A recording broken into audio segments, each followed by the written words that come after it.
Baik, Bismillah, kita awali dengan bacaan basmalah bersama-sama. Bismillahirrahmanirrahim. Bismillahirrahmanirrahim. Mas Alif udah muncul. Gimana kabar Mas Alif? Alhamdulillah sehat Bapak. Alhamdulillah.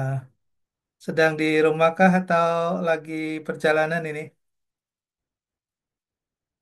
Sedang di luar Bapak. Di luar. Tapi masih bisa ya ikuti ya. Bisa Bapak. Baik, ya mungkin di sisa waktu dan tenaga ya setelah seharian mungkin beraktivitas. Malam ini kita hmm, masih sempatkan untuk belajar. Mudah-mudahan masih bisa menyerap dan menerima dan masih bersemangat ya untuk belajar. Oke, ini perkuliahan terakhir ya. Jadi eh, pertemuan yang ke berapa di ke-15 ya? Iya, Eh, Bapak. ya, materi kita tentang strategi menghadapi tantangan 4.0 ya, strategi lembaga keuangan mikro syariah dalam menghadapi era 4.0. Eh, Kenapa ini materi kita yang terakhir dalam sesi perkuliahan kita? Karena kita sudah sama-sama mempelajari tentang analisis strategi, kita sudah mempelajari SWOT, ya, kita sudah pelajari balance scorecard, kita sudah pelajari tentang bagaimana mengidentifikasi peluang, tantangan, gitu ya. Nah, di ujung ini kita asumsinya materi-materi tadi itu sudah kita pelajari dan kita sudah mendapatkan bahan ya untuk melakukan suatu analisis strategi. Nah, ada beberapa komponen strategi yang perlu dilakukan, yang perlu diinisiasi oleh para organisatoris, aktivis, atau pengambil kebijakan ya, policy maker ataupun decision maker gitu ya, ketika ingin membawa suatu organisasi menghadapi suatu gelombang perubahan yang sangat besar, di mana kalau kita nggak bisa menyesuaikan dan tidak bisa mengikuti arus, maka kita bisa tertelan gelombang itu. Mungkin kita bisa menggambarkan ya bagaimana kapal yang berada di tengah samudra ketika ombak eh, bergelombang dahsyat ya apa namanya mungkin dia mengalir misalnya ke arah barat misalnya dan kapal ini misalnya mencoba untuk menentang ombak gitu, maka berisiko untuk tenggelam ya, tertelan ombak ya, karena ombak dengan ketinggian yang melebihi jangkauan kapal itu bisa menelan kapal dan menenggelamkan ke tengah laut gitu ya. Tapi kalau si nahkodanya ini cukup cerdas dan punya pengalaman dalam memimpin atau membawa kapal menghadapi uh, menghadapi dahsyatnya gelombang dan ombak lautan itu, maka dia tidak akan berani menentang, dia pasti akan ngikutin arus, ngikutin gelombang, kemana gelombang itu sedang uh, mengalir gitu ya, sedang. Nah, sama dengan organisasi ya. Ketika organisasi itu dikemudikan oleh seorang leader yang sangat yang tangguh, yang punya pengalaman, maka dia akan ngikutin perubahan-perubahan yang ada di lingkungan dan sekitarnya.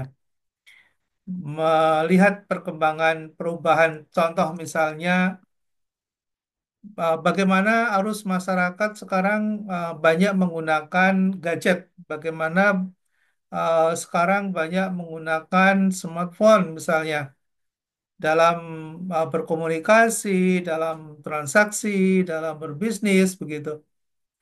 Nah, ketika koperasi yang notabene-nya adalah melayani masyarakat, terutama anggotanya, ketika anggota menginginkan kecepatan dalam mendapatkan layanan, ketika anggota ingin efektif, mudah dalam melakukan transaksi, misalnya, anggota ingin juga tentunya bisa punya akses yang dekat dengan market, ya, dengan marketplace atau dengan market, dengan pasar misalnya.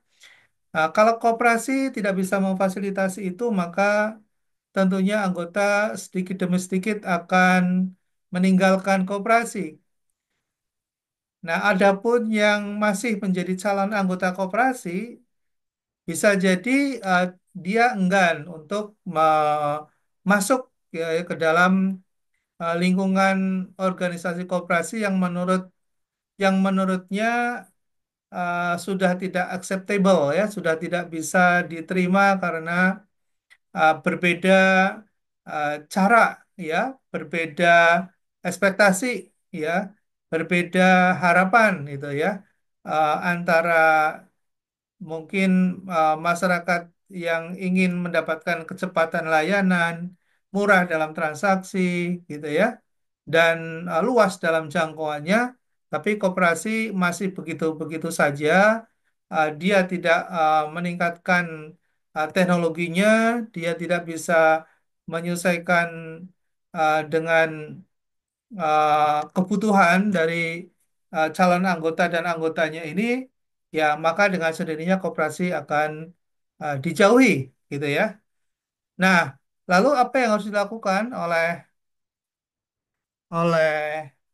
organisatoris koperasi, aktivis koperasi, maka dia harus inovatif, gitu ya. Koperasi harus inovatif dan harus inklusif, gitu. Dia harus bisa mengubah, mau tidak mau harus melakukan itu, melakukan transformasi. Nah, apa yang perlu ditransformasi dalam organisasinya? Yang pertama, mengembangkan model bisnisnya. Model bisnisnya harus lebih fleksibel, harus adaptif, gitu ya, terhadap perubahan pasar.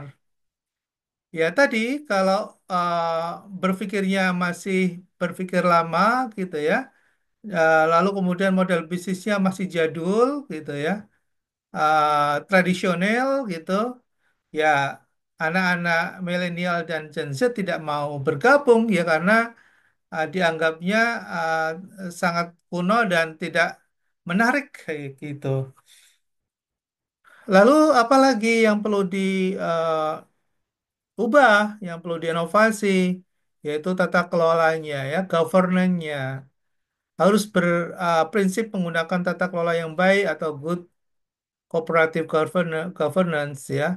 Untuk apa itu? Untuk meningkatkan transparansi dan akuntabilitas. Apa itu transparan? Apa itu akuntabel? Nah, ini juga perlu kita ketahui, ya. Transparan itu kaitannya dengan sistem pelaporan. Ya, jadi kalau ada suatu organisasi yang tidak memberikan laporan kepada stakeholders, kepada para pemangku kepentingan, maka dianggap tidak transparan, gitu ya. Nah, koperasi yang pada prinsipnya dia itu adalah organisasi terbuka yang harus diketahui oleh anggotanya. Anggotanya juga harus tahu bagaimana kondisi keuangannya, kondisi usaha dan manajemennya. Butuh pelaporan, gitu. Nah, kalau koperasi tidak bisa memberikan laporan kepada anggotanya, maka dianggap tidak transparan. Kalau tidak transparan, berarti tata kelolanya tidak baik, gitu ya. Dan yang kedua, akuntabilitas. Akuntabilitas itu apa? Akuntabilitas itu, kalau ada laporan, maka dia accountable, dia bisa dipertanggungjawabkan, bisa ditelusur, benar yang dilaporkan, bukan hanya sekedar asbun asal asal bunyi saja gitu. Ya tidak abal-abal gitu. Laporannya bisa dipertanggungjawabkan. Misalnya asetnya 10 miliar, ya betul memang ada 10 miliar, tidak hanya sekedar angka saja. Itulah yang disebut dengan akuntabel. Jadi transparan biasanya pasangannya adalah akuntabel, ya. Transparan kalau tidak akuntabel maka nonsen, maka useless, tidak ada gunanya. Itu. Lalu apa lagi? Yaitu memperkuat kemitraan, ya. Para policy maker harus memikirkan kalau dia sebagai seorang leader yang inovatif dan inklusif, maka dia harus berani bekerja sama dengan para mitra-mitra strategisnya. Untuk apa? Untuk memberikan nilai tambah kepada anggotanya, untuk mendapatkan sistem layanan yang lebih integratif, yang lebih komprehensif, yang lebih optimal, yang lebih efektif, lebih efisien. Nah, semua itu tidak mungkin dilakukan sendiri oleh koperasi karena koperasi kan terbatas, sumber dayanya terbatas, kapasitasnya terbatas. Maka jalan yang bisa ditempuh adalah melalui kolaborasi, ya bekerja sama dengan perusahaan lain atau koperasi lain ya yang memiliki fasilitas yang lebih sehingga anggota kita bisa mendapatkan akses layanan yang setara dengan perusahaan lain. Itu beberapa kunci yang perlu disikapi oleh para yang perlu disikapi dan perlu dijadikan acuan oleh para aktivis, organisatoris, pengurus, pengawas koperasi itu ya. Nah, kemudian berikutnya tadi apa yang pertama? Yang pertama adalah yang perlu diintervensi, yang perlu menjadi concern, yang perlu menjadi acuan adalah kebijakan tadi ya, kebijakan organisasi. Yang kedua, pengembangan SDM yang berkualitas. Pengembangan SDM yang berkualitas. Bagaimana cara mengembangkan SDM yang berkualitas? Yang pertama, perlu mengembangkan sistem pelatihan, ya, pelatihan yang berkesinambungan, ya, pelatihan yang berkelanjutan. Jadi pelatihan itu tidak bisa hanya sekali. Jadi perlu ada skill up yang dilakukan secara bertahap, ya. Jadi misalnya bagi mereka yang baru saja bergabung di suatu organisasi, maka ada yang namanya pelatihan dasar, gitu ya. Lalu kalau pelatihan dasar udah selesai, kemudian ditingkatkan lagi menjadi pelatihan misalnya um, menengah, gitu ya. Intermediate ya, intermediate. Tadinya basic, lalu ke intermediate, lalu kemudian ke advance, gitu ya. Jadi ada tahapan-tahapan yang di mana seseorang yang melakukan suatu pekerjaan tertentu akan semakin kompeten dengan adanya pelatihan-pelatihan yang dilakukan secara berjenjang.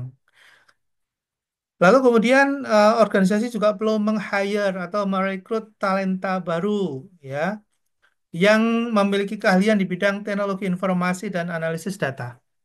Ya makanya kalian kalau tidak cukup bersahabat ya dengan teknologi dan analisis data, maka akan ketinggalan gitu ya.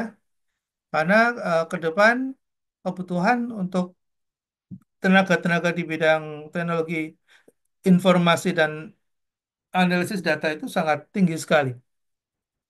Tapi nggak ada masalah kalian mungkin basisnya adalah ekonomi syariah gitu ya. Tapi eh, juga menguasai skill-skill minimal pengetahuan tentang teknologi ya, tentang teknik analisis.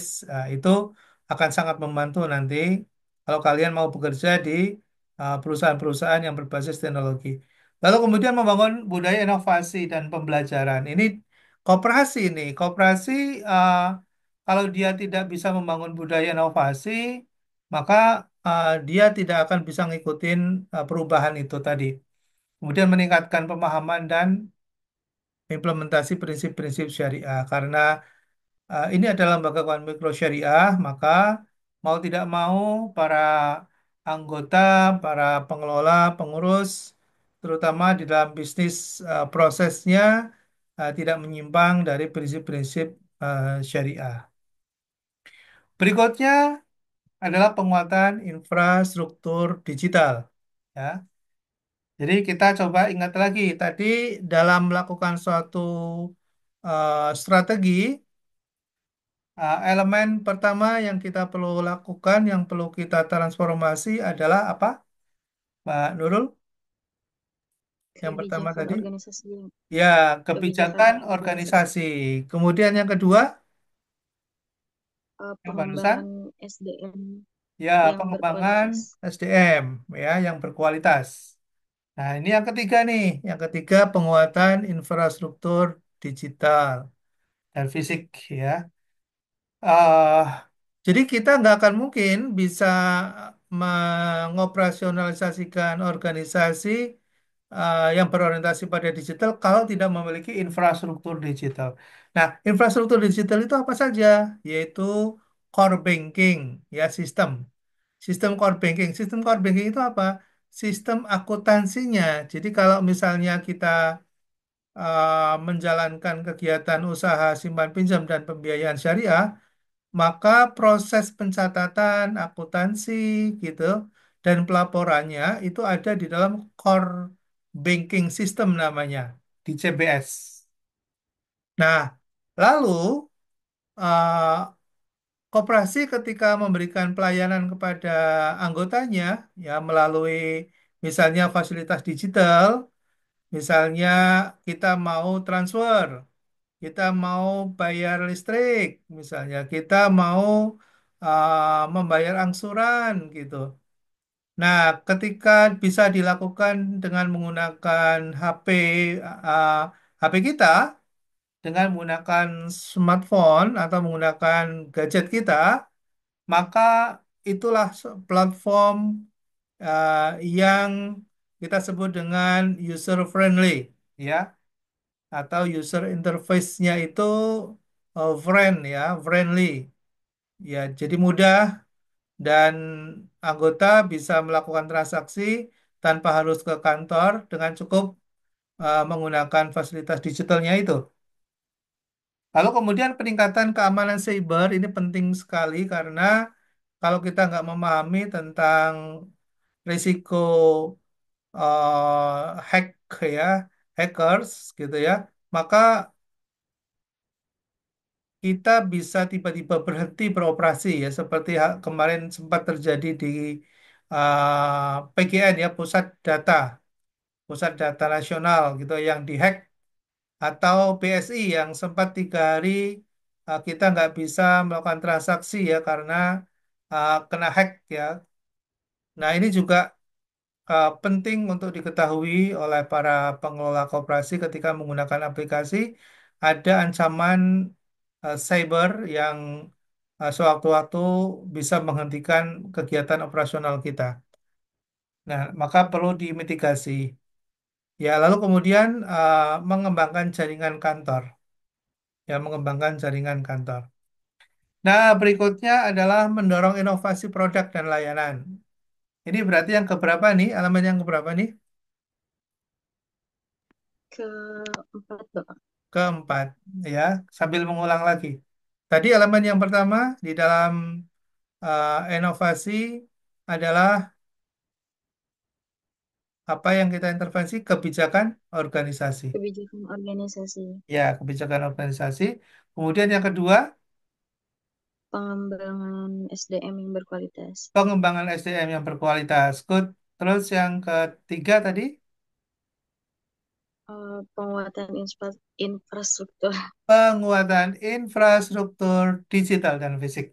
Ya, oke, good. Yang keempat, mendorong inovasi produk dan layanan. Jadi, organisasi pembelajar, organisasi yang bisa beradaptasi dengan perubahan, organisasi yang ingin selalu updating terhadap layanan dan kebutuhan anggotanya, maka dia harus melakukan inovasi produk dan layanan. Dia harus berani melakukan inovasi produk terus-menerus, ya. Contoh misalnya, tadi pagi, bukan tadi pagi ya, sebelumnya kebetulan ini cerita sedikit ya, kaitannya dengan layanan perbankan.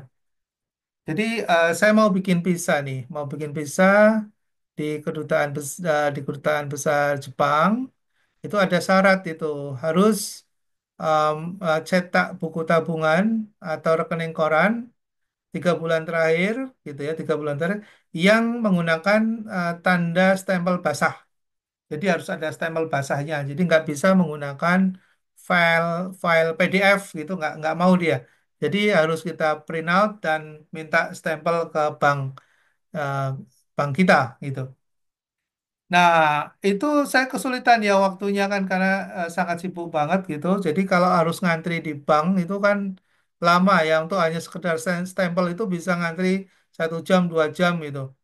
Apalagi di bank-bank besar itu antrinya panjang banget. Nah, ternyata surprise ya tadi pagi itu saya datang ke salah satu bank itu, saya pikir saya akan nunggu lama gitu. Nah, di situ ketemu dengan satpamnya. Bapak ada yang bisa dibantu itu. Iya, saya mau print out rekening koran gitu. Oh, boleh saya bantu? Iya, siap dengan senang hati kalau bisa membantu. Saya bilang gitu. Ini satpam nih, bukan bukan bukan officer, ya, bukan staff, bukan kasir, bukan customer service. Ini satpam nih yang layani. Lalu saya diajak ke ini ya ke mesin ATM, kayak mesin ATM gitu, itu layanan tuh. Nah, di situ tinggal tempel KTP, masukkan ATM, lalu kemudian terverifikasi, lalu kemudian tinggal ngeklik aja, di situ langsung bisa ngeprint sendiri gitu ya, tanpa ngantri gitu, ngeprint. Nah, berapa yang kita butuhkan dicetak itu di mesin itu gitu. 3 bulan ya 3 bulan itu. Dan cuma berapa menit saja selesai. Saya baru surprise. Ini seperti ini nih layanan yang saya mau gitu ya. Kalau ada kebutuhan tuh cepat gitu. Nah, saya bisa bayangkan ya kalau misalnya untuk hanya sekedar stempel saja harus nunggu 2 jam gitu ya. Itu kalau harus dilayani dengan orang. Ternyata mesin sudah bisa melayani. Nah, seperti itulah inovasi. Itu inovasi produk dan layanan. Jadi kalau kalian mau coba ya ke BNI misalnya punya punya tabungan di BNI, ini saya jadi iklan BNI ini. Tapi cukup cukup surprise juga sih layanannya. Dulu saya nggak pernah memikirkan tuh kalau BNI bisa membuat layanan seperti itu ya, karena dulu agak lemot juga tuh BNI itu. Tapi kok sekarang bisa secepat itu teknologinya ya. Nah, termasuk juga membuat ATM gitu ya. ATM ternyata ATM juga lewat mesin juga sekarang ya tanpa harus antri karena ATM saya sempat bermasalah lalu kemudian tidak perlu harus ngantri di kasir atau di CS itu. Ya dengan mesin sudah bisa ya untuk eh, untuk melayani kita gitu.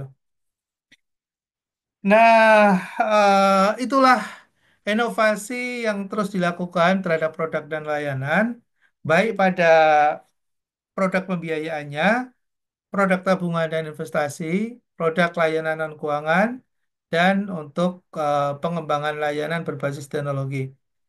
Nah, ada integrasi layanan non keuangan. Kok ada bank atau lembaga keuangan memberikan layanan non keuangan Anda, yaitu berupa pelatihan, ya. Nah, menyikapi itu, maka para pemimpin, ya para pengurus, pemimpin lah ya, harus bisa membangun kepercayaan anggota. Ya, karena kalau kita para pemimpin tidak bisa membangun kepercayaan anggota, maka pertumbuhan dana pihak ketiga kita, simpanan, deposito, misalnya, ya, ataupun pembiayaan tidak akan bisa bertumbuh karena tidak ada kepercayaan dari anggota ya. Nah, tadi kuncinya apa? Kuncinya agar pemimpin, para peran pemimpin dalam membangun kepercayaan anggota, anggota akan bisa percaya terhadap koperasi apabila transparan dan akuntabel tadi ya, konsisten, konsisten, kemudian melakukan pemberdayaan kepada anggota dan memberikan keteladanan. Jadi pengurus harus memberikan teladan. Contoh apa sih? Misalnya masalah kesederhanaan, misalnya kesederhanaan dalam menggunakan fasilitas. Jadi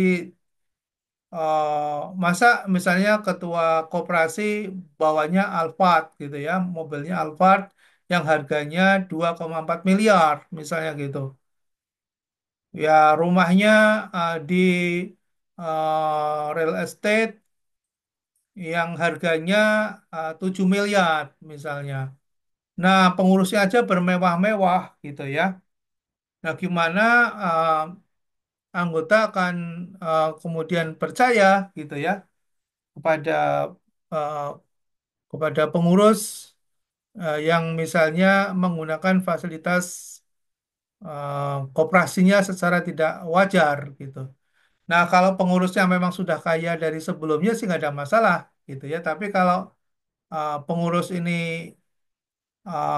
baru kaya setelah menjadi pengurus gitu ya, ya ini menjadi sebuah pertanyaan dan tentunya akan menimbulkan ketidakpercayaan ya dari anggota kepada para pengurusnya.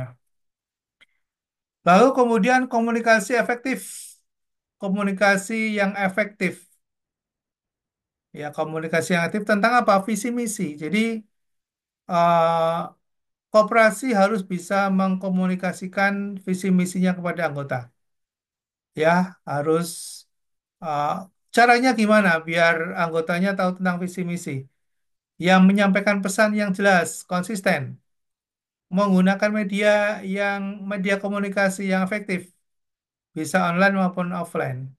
Dialog dua arah. Jadi perlu dalam setiap kesempatan bertemu dengan anggota bisa disampaikan visi dan misi dari koperasi kita apa. Kemudian penyelarasan tujuan individu dan organisasi. Ini juga penting ya, kalau tujuan individu dan organisasi tidak selaras, tidak ekuivalen, gitu ya, tidak searah begitu, ya biasanya akan terjadi konflik ya antara anggota dengan koperasinya. Lalu kemudian yang terakhir adalah menciptakan budaya kerja dan lingkungan yang kondusif. Jadi ini yang keberapa ini? Menciptakan budaya kerja dan lingkungan yang kondusif ini. Tadi yang keempat, eh, masih ingat ya? Yang pertama tadi apa? Kebijakan organisasi. Kedua, Organisasi. pengembangan Pengembangan SDM SDM. yang berkualitas. Kualitas. Terus yang ketiga, masih ingat? Penguatan infrastruktur. Oke, Infrastruktur. penguatan infrastruktur digital. Ya. Ya, Yang digitalisasi. keempat, Mendorong inovasi Mendorong produk. inovasi. mendorong inovasi produk dan layanan. Ya. Yang kelima, Peran pemimpin. peran pemimpin. Yang kelima, peran pemimpin. Peran pemimpin untuk meningkatkan kepercayaan anggota. Jadi, pemimpin memegang peran penting dalam mendekatkan kooperasi dengan anggotanya, gitu ya. Lalu kemudian yang keenam, Komunikasi yang efektif ya tadi tentang ya ini visi. komunikasi yang efektif. Komunikasi efektif tentang visi misi, ya. Jadi agar semua tahu uh, koperasi ini mau dibawa kemana, gitu. Jadi uh, harus efektif nih komunikasinya agar semuanya menyadari bahwa mereka sedang bersama-sama menuju pada visi yang sama, itu.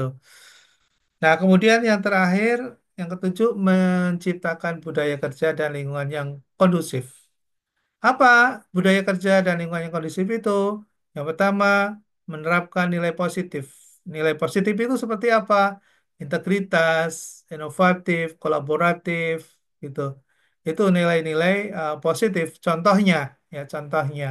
Integritas itu apa? Antara kata dengan lakunya, dengan tindakannya itu sama itu ya. Jadi kalau misalnya mengatakan kita harus jujur, maka dia akan uh, jujur ya, tidak mau menipu, berbohong, gitu ya. Nah, integritas. Jadi di uh, apa namanya dengan berbagai godaan, gitu ya, tetap konsisten, gitu ya. Inovatif dan kolaboratif itu nilai-nilai positif. Nah, pengembangan kompetensi SDM. Jadi budaya kerja di lingkungan kondusif kalau SDM-nya itu di dalamnya terus ada peningkatan melalui berbagai pelatihan. Itu budaya kerjanya bagus tuh. Kalau ada sudah terjadwal itu setiap uh, setiap pengurus, pengelola itu mendapatkan pelatihan. Kemudian penghargaan atas kinerja ini juga menjadi suatu budaya yang positif ya. Kalau kita berprestasi ya diapresiasi lah gitu ya. Jangan didiamkan saja. Kalau didiamkan ya oh sama saja kita prestasi atau biasa-biasa saja tidak ada bedanya gitu. Maka koperasi harus memiliki sistem penilaian yang adil, yang fair. Ada KPI, kemudian diberikan reward bagi yang berprestasi dan sebaliknya tentunya bagi yang tidak berprestasi ya tidak memiliki kesempatan untuk bisa meningkatkan karirnya sebagai sebuah hukuman itu. Nah, penciptaan lingkungan kerja yang nyaman ini juga dibutuhkan agar semuanya merasa nyaman, stay at home ya seperti di rumah karena hampir sebagian waktu para pekerja ini kan ada di perusahaan. Jadi kalau organisasinya tidak nyaman ya akan capek dan tidak bisa produktif. Kemudian mendorong inovasi dan kreativitas, ya mendorong inovasi dan kreativitas. Jadi memberikan kesempatan kepada setiap orang dan anggota untuk memiliki gagasan dan mengambil peran secara aktif ya di dalam organisasi, ikut berkontribusi, menyumbangkan pemikiran, tenaga waktu, ya sehingga organisasi bisa menjadi bergerak, ya bertumbuh ya karena ada inovasi-inovasi baru. Ya demikianlah kurang lebih ya strategi bagaimana kita bisa menghadapi era 4.0.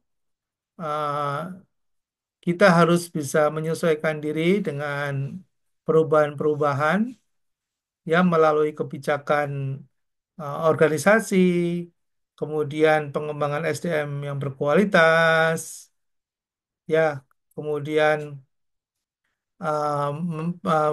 bisa memberikan penguatan kepada infrastruktur, ya, terutama infrastruktur digitalnya, gitu ya.